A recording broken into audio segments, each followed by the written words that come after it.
Honors. Morning. May it please the court. Thank you, Yeah, Justice. you're going to have to give us a little more theater voice. I'm sorry. You might want to pull that microphone down. The one at the Oh, top, this yeah, one. that one. Is that better? Yes, ma'am, that's Okay, it. thank you. May it please the court, Your Honors. I'm here on behalf of Jeanette Hendrex and her company, Recessibility, Inc. They are the appellants of a summary judgment that was entered by the magistrate judge on the issue of coverage under a professional liability insurance policy. We contend that there are several critical errors made by the court in consideration of that summary judgment that require reversal. The first error is that the court did not apply the correct 8 corners analysis. Instead of looking to the facts that were alleged in the petition and the amended petition, the court created a factual summary of what it believed the causes of action were, and based its ruling on the causes of action, which is clearly contrary to Texas law. Additionally, the court wholly failed to analyze the amended petition.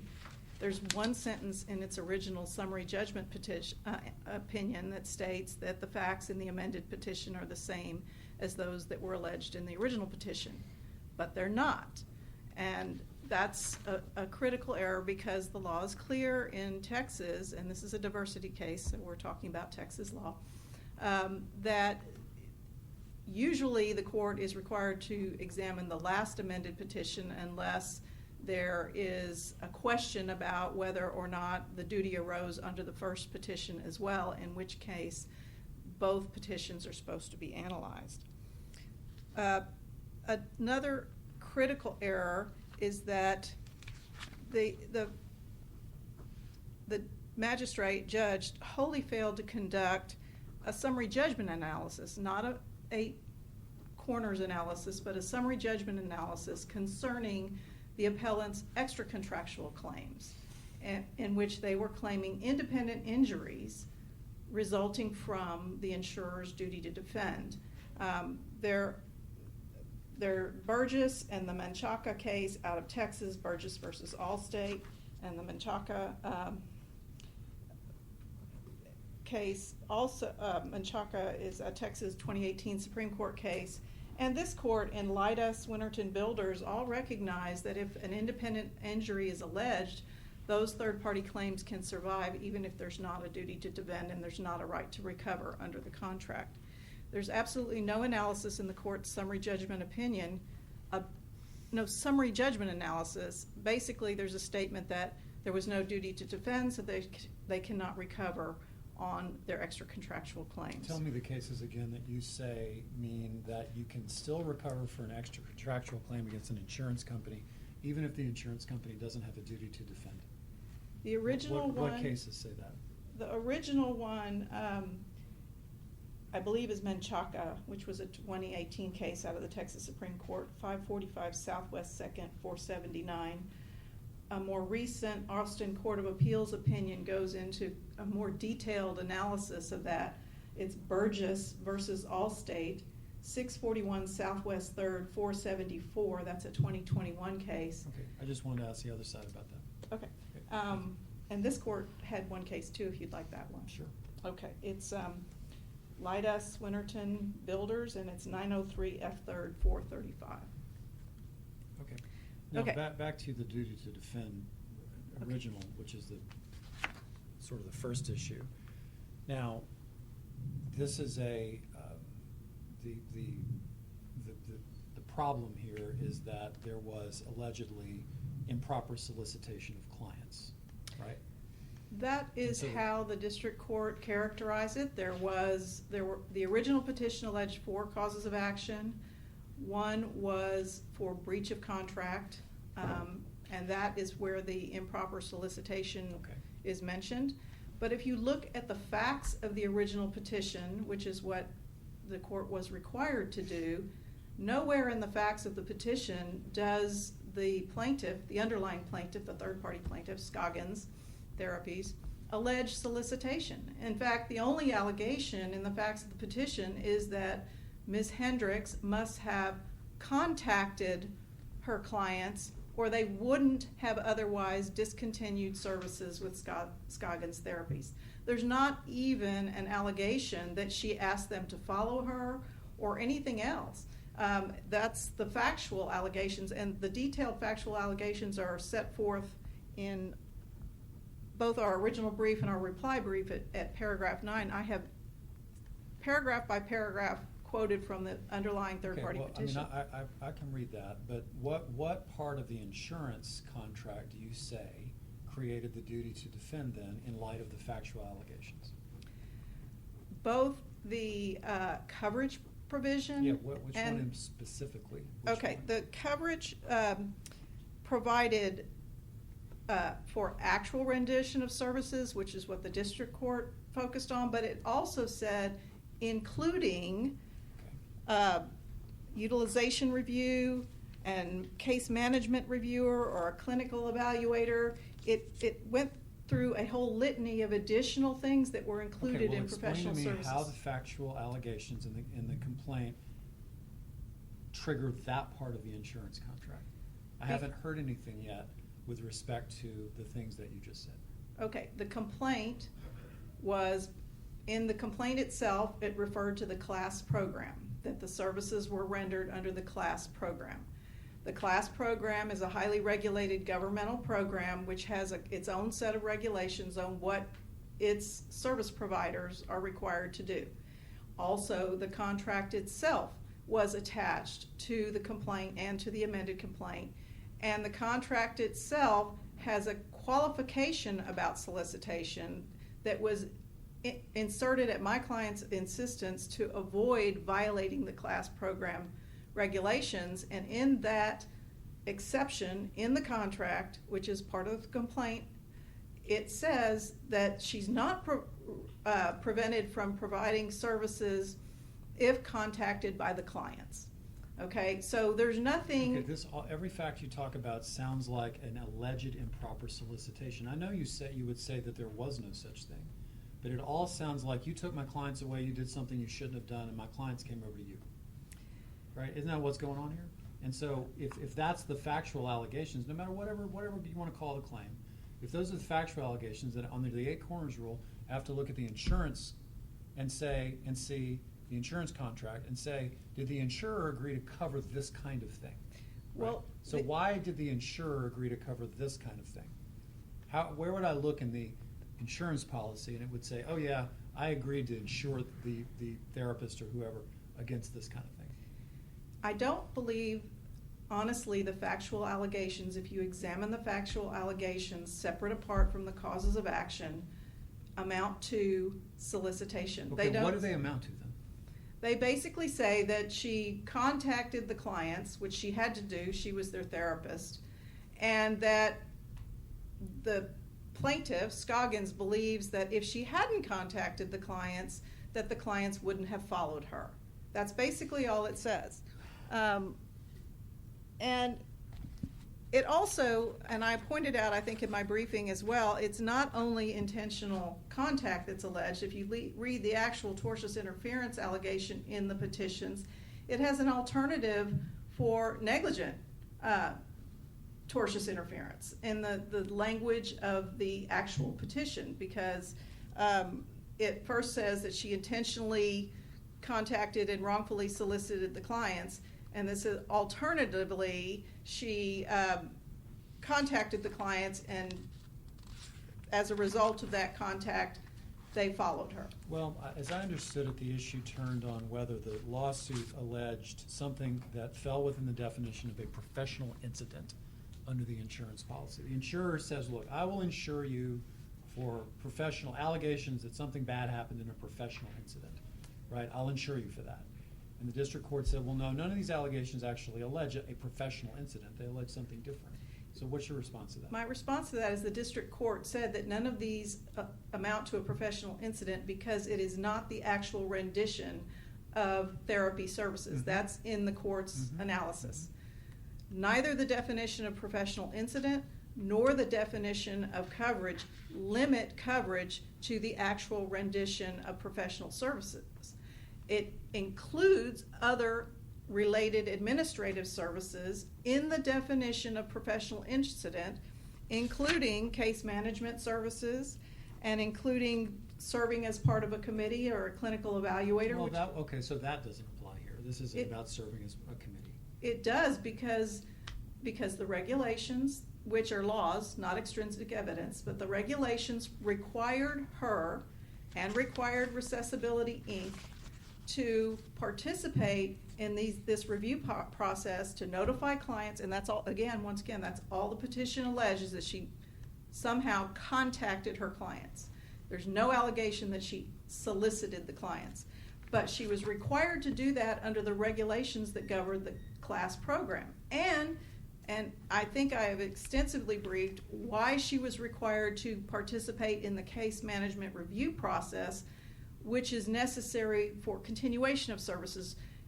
If a provider is no longer available through their current DSA, which is what happened here, and she's no longer going to be able to, they reconvene the entire service provider team, including the therapist, including the DSA, all of those people, to make sure that there's a continuation of services to these clients. And again, these are disabled clients who rely on their therapist for multiple types of therapy, and the whole program is designed that the client gets to choose its providers, and that the providers are required and trained that they are supposed to cooperate in these review panels if there's an interruption in service, to make sure that there's a seamless crossover to a new therapist. Contacting her client, a reasonable interpretation is that she was doing what she was supposed to do under the class services regulations. And again, the 8 corners rule in Texas requires a liberal interpretation and any reasonable interpretation that would facilitate coverage. I think the court did the opposite here. The court looked for reasons not to find coverage. She focused on the first half of the definition of coverage and the first half of the definition of professional incident, and then assigned a meaning to professional services from a case with a different definition of professional services. So it should have been starting with the language of the contract, which specifically included something other than the actual rendition of therapy services. If a therapist is sued for violating HIPAA, would that fall within the insurance contract? Again, I think you're required to look at the facts. I think that the reason the amended petition dropped the HIPAA claim is it was ludicrous, but I know that's not relevant to a... I was just asking whether the insurer agreed to defend against HIPAA violations. If a client, the person who owns the HIPAA claim, had sued for violation of HIPAA, no, I don't think it would have been covered. It might have been covered under the personal injury section, and I think there's a section in my brief where I talk about that specifically covers violation of a person's right to privacy, and I think a violation of HIPAA is a violation of a person's right to privacy. It's a statutorily protected violation of a person's right to privacy, and then I think you have to go down the line and get into the analysis of whether the exception applies. And so I guess my answer is it might cover it under that section if a client who owned a HIPAA claim brought that claim. If your client was acting in the best interest of the patient, Correct. which is what I hear you arguing, to what extent would there be an obligation to involve a provider like Scoggins Therapies, who was providing the service prior to the facts arising in this case? I mean, wouldn't they be part of that whole formula of providing therapy services? If I think I understand your question, but so Ms. Hendrex is the therapist, and there is a set of obligations for the therapist. Ms. Hendrex was hired by Scoggins because Scoggins isn't a therapist. Okay. So she couldn't provide the same services without hiring another therapist. So if Ms. Hendrex stops contracting with Scoggins, Scoggins either has to hire another therapist, go back and get all the paperwork redone so that that new therapist will be paid by the government to provide those services. Or the client can say, I want to continue with Ms. Hendrex, and I want to follow Ms. Hendrex to whatever other service provider she goes to. And I also want to point out one other fact that I think You've got a red leads. light. Why don't you complete your thought, and then you Okay. still have your That- rebuttal time. That Recessibility Inc. is a separate insured under the policy. And if the policy definition of coverage was limited to the actual rendition of services, Recessibility Inc., there would be no reason to cover it. It is an entity. Only the therapist can actually render services. All right. Thank you. As mentioned, you've reserved your rebuttal time. Yes, thank you. All right. We'll hear from Ms. Hanna. Good morning. Morning. May it please the court, I'm Catherine Hanna. I'm here representing Philadelphia Indemnity Insurance Company. Certainly Hendrex and Recessibility in Philadelphia agree on one thing, and that is we are bound by an 8 corners analysis. I believe that Hendrex has misconstrued both the 4 corners of the policy as well as the 4 corners of the pleadings. As Judge Duncan pointed out, this is a professional liability policy. We're not talking about a broad general liability. It's a professional liability policy, provides coverage because of a professional incident, and the professional incident must result from the practice of the profession shown in the declarations, which is recreational therapist. There is an inclusion of services performed, basically a list of peer review type services. That does not include what Ms. Hendrex was doing, allegedly doing, in the pleadings. The personal injury coverage, which counsel brought up towards the end of the argument, also requires that the personal injury result from a professional incident. So we're bound by the definition of professional incident, which is a negligent, actual or alleged negligent act, error, or omission in the actual rendering of professional services. Professional services is not defined in the policy, but there are a myriad of cases defining professional services. The Sussman and Godfrey case, which is discussed in our brief, makes it clear that a service is not professional simply because it is performed by a professional. And it is not a professional service simply because it is in a highly regulated profession. Sussman and Godfrey obviously dealt with attorneys, and it was an attorney solicitation letter that was at issue. That was considered not to be a professional service. It was not typified by the special training and knowledge required of a professional. We've also discussed the Gregg and Valby case, which is actually a little bit closer to our case. The lawyers in that case were accused of a scheme of kickbacks, which I will confess I don't quite understand how it worked, but in the mortgage papers, they were title insurance people who helped do mortgage closings. They were accused of kickbacks. It was fees and solicitation. The court in that case said, this is not a professional service. As Judge Duncan pointed out, that is exactly what Ms. Hendrex and her company, Recessibility, were accused of in the pleading.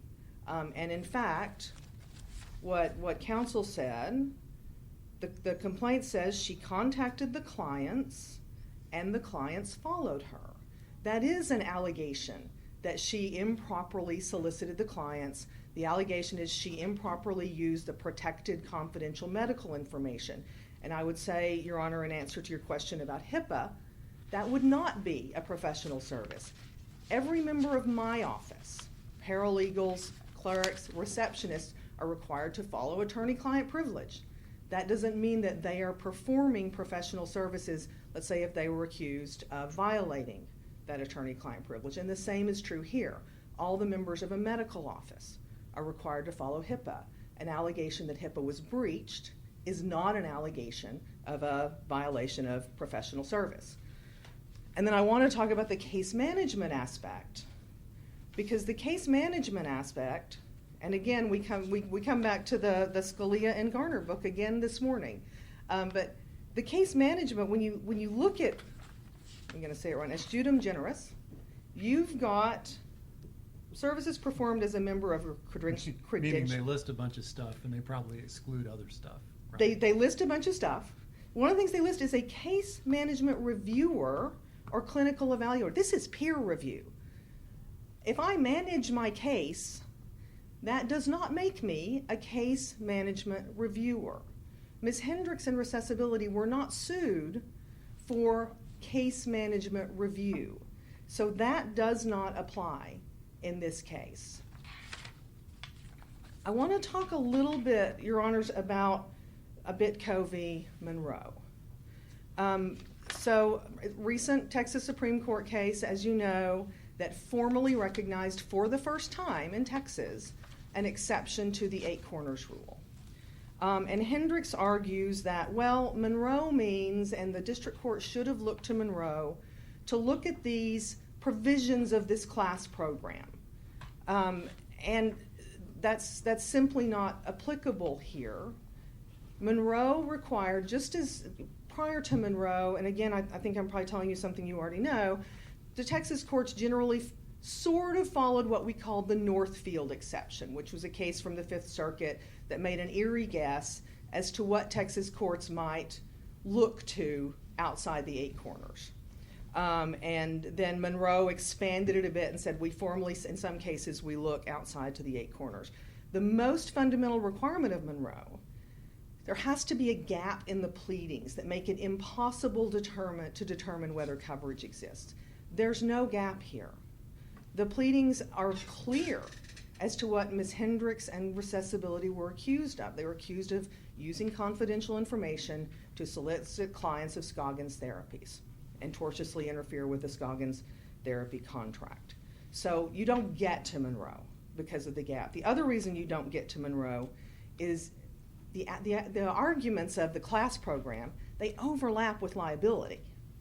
So the Northfield exception had the concept of you can only have an exception for fundamental coverage facts. The Texas Supreme Court expanded that a bit in Monroe, but they still said it cannot overlap with liability. So when counsel for Hendrex argues what she did was justified, we should look at the class program to show that what she did was justified. She had to communicate with her clients. That is a defense to liability. So that clearly overlaps with liability, so Monroe doesn't apply. And I would submit, even if it did apply, it doesn't help her case. Because again, yes, professionals follow regulations. That doesn't change the allegations against her. The allegations against her, the improper solicitation of clients, tortiously interfering with contracts. And what we didn't deal with, but the district court did, is this also implicates the willful and intentional acts exclusion of the policy. There is simply nothing in the petition that is characterized, and I'm a little confused. I looked as counsel was arguing at the original petition. I don't see an alternative negligence allegation.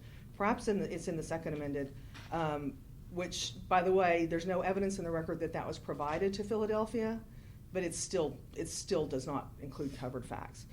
There's not an allegation that any of this was accidental, which is what you would need. This is intentional. It's specifically pled as an intentional acts. She communicated with the clients, and the clients then followed her to the detriment of Scoggins. So both of those exclusions apply here. On the extra contractual claims, the Menchaca case did talk about when can a plaintiff collect bad faith damages if there's no coverage. And there was not a departure from Texas law. Basically said if you're not entitled to policy benefits, there may be a situation where you have suffered independent injury even though there was no coverage.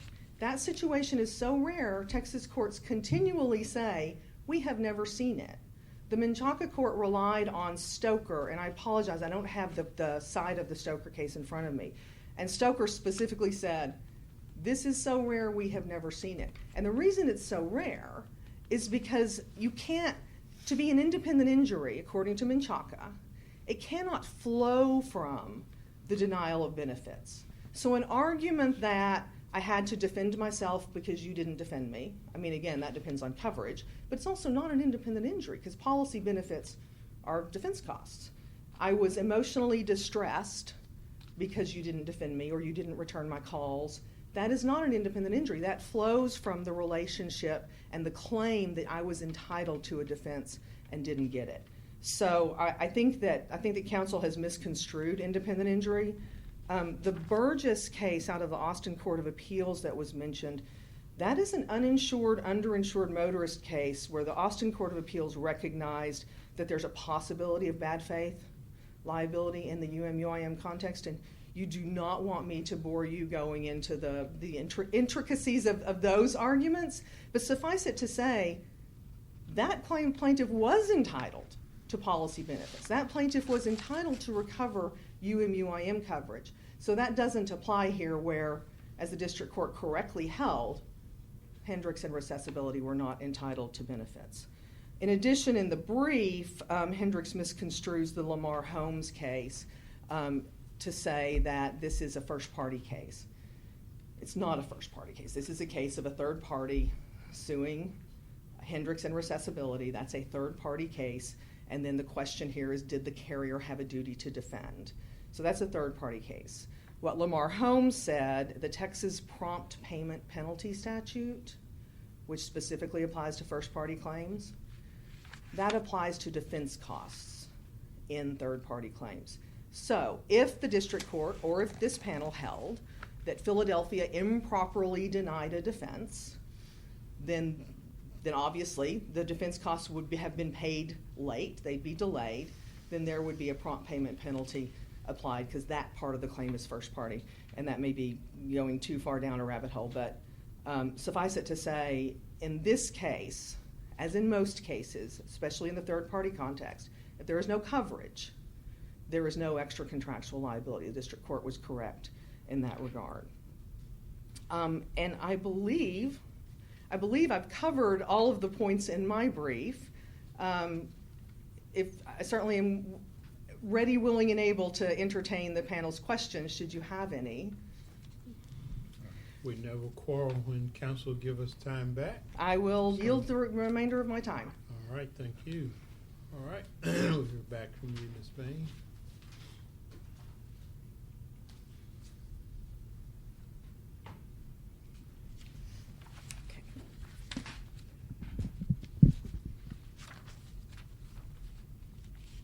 Can you hear me? Okay. Yes, ma'am. All right.